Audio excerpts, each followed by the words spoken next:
What's up everyone? This is your boy Hohen from Dating Savior, and in this video I'm going to teach you some vital tips on how you can overcome your fear of rejection and your fear of failure.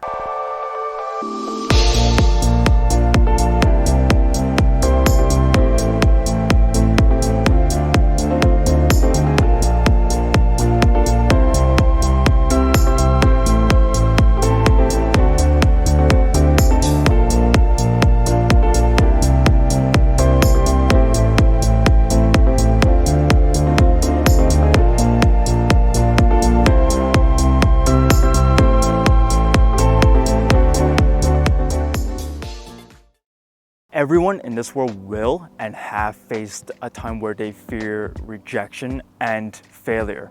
And let me tell you that it is part of the natural process. It is in our human DNA to feel fear. And some people will say that, oh, fear is bad. You should avoid it at all costs. But let me tell you, like I said, this is a process. And what fear of failure, when you feel fear of failure and when you actually fail at something, it actually provides you valuable data in knowing what you want to do and what you don't want to do. You look at the best entrepreneurs in the world today, like Bill Gates and Mark Zuckerberg. These guys, when they start their business, they were not going up all the time. They definitely see failures and then seeing success before they see pure success like that they do today. The most important part is the underlying cause. The underlying cause of the fear of rejection is the shame and the embarrassment that goes with it. People are afraid to show their embarrassment in public. For example, you go talk to a woman right now. A lot of people, the reason why they fear rejection is because they fear that they always fear about what they think about them. They fear about what their friends think about them, what her friends think about them, and they don't want to feel embarrassed. So the result of this is that a lot of people like to play safe. That if I don't even take any risk at all, that I wouldn't get rejected. So they hide in their little cave. So that's why a lot of people do not like to talk to one, because they don't want to feel embarrassed in public.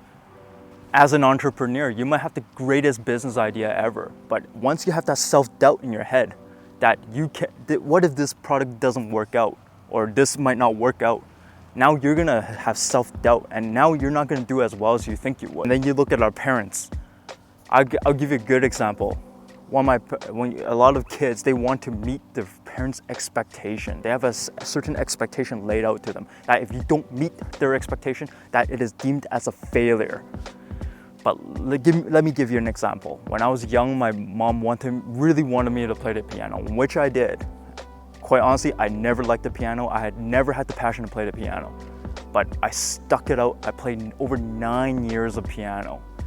I had no passion. If you don't have passion in something, you're not gonna do well in it, because I never saw a future in piano.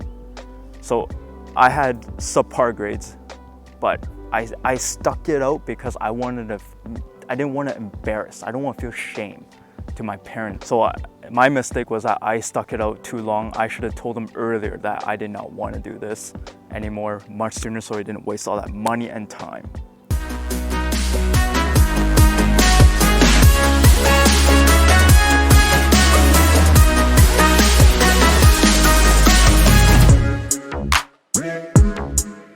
So the first step to overcome the failure of rejection and failure is to actually understand that this is a process. We are human. This is a process, and don't think about it as a result-oriented. Think about it as a process-oriented.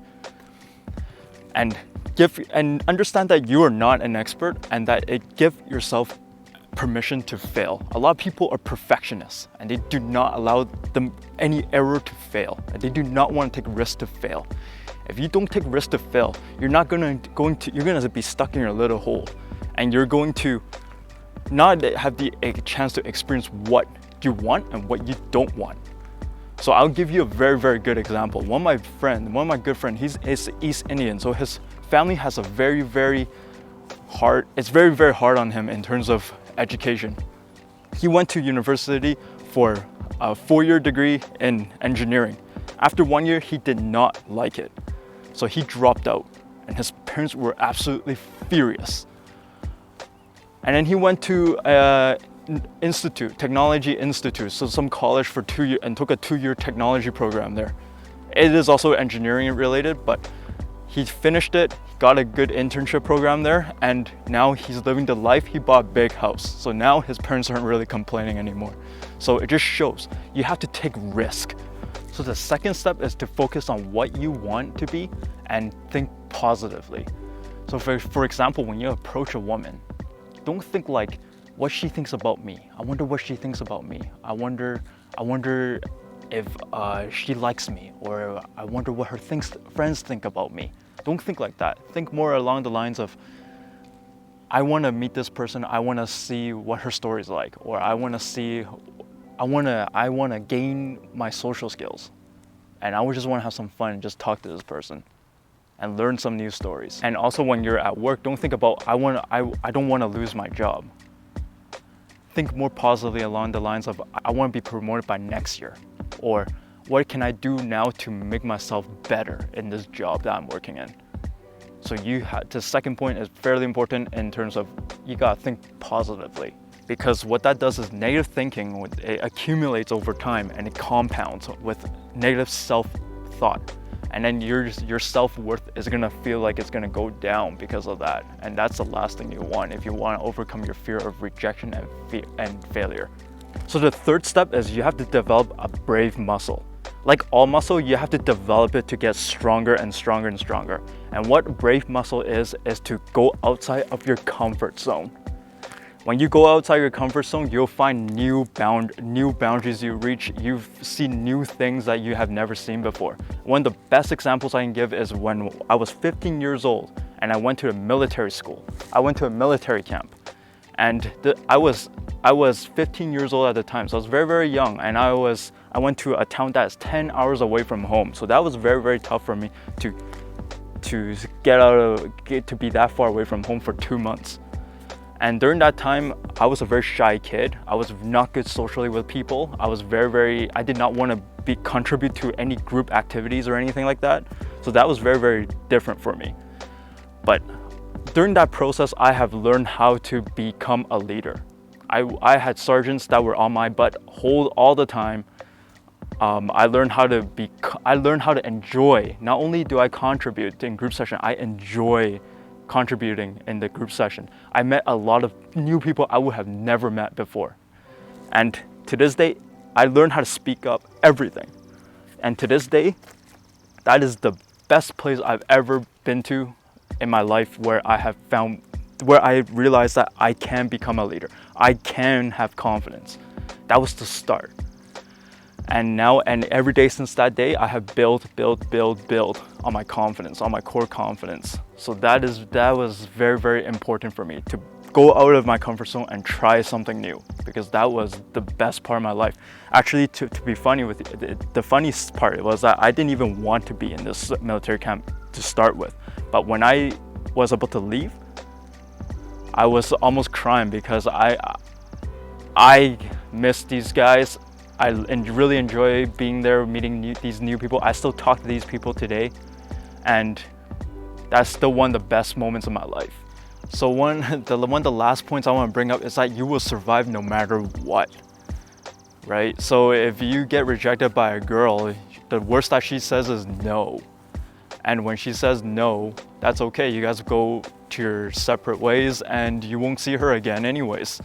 But you're okay, right? Say if you own a business but it's not doing well and you have to close it down, you're still okay, you're still surviving. So no matter what, you are still okay. You are surviving. You are doing okay. And one of the last things I want to bring up is that you have to detach your achievements to your self-worth. What do I mean by this? So let's say you're playing a video game. Your character is leveling up. As your character levels up, he's gonna get more powerful, right? But the player that is playing the player is not. You're just having fun playing the game.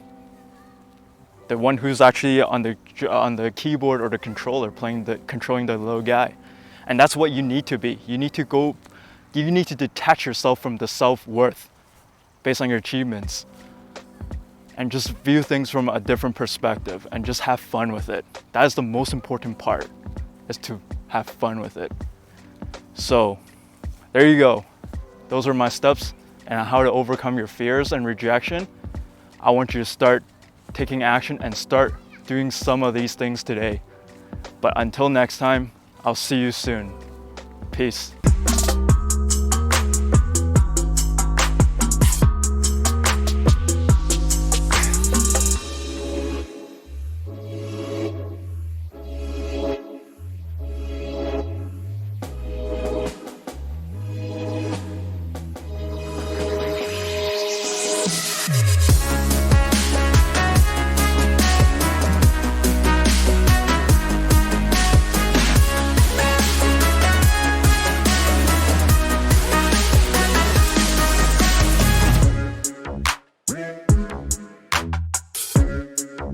Yeah.